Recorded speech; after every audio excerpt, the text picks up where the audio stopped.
గణేశుడి దంతం ఎవరు విరిచారో తెలుసా? శివుడా లేక పరశురాముడా లేక గణేశుడు తన దంతాన్ని విరుచుకున్నాడా? ఈ కథ వింటే ఆశ్చర్యపోతారు. ఒకరోజు మహర్షి వ్యాసుడు మహాభారతాన్ని రచించాలని నిర్ణయించుకున్నాడు. కానీ అంత గొప్ప గ్రంథాన్ని వేగంగా వ్రాయగల వ్యక్తి ఎవరు కనిపించలేదు. అప్పుడు ఆయన గణేశుడిని ఆశ్రయించాడు. గణేశుడు అంగీకరించాడు. కానీ ఒక షరతు పెట్టాడు. మీరు ఒక క్షణం కూడా ఆగకుండా చెప్పాలి అని. వ్యాసుడు కూడా ఒక షరతు పెట్టాడు. ప్రతి శ్లోకం అర్థం చేసుకున్న తర్వాతే వ్రాయాలి అని.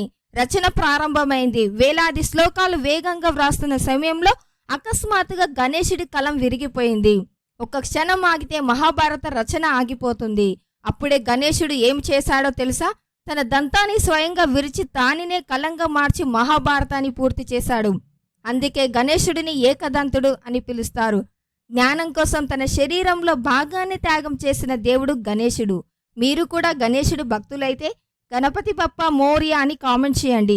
ఈ వీడియో మీకు నచ్చితే లైక్ చేయండి, సబ్స్క్రైబ్ చేయండి. Thank you.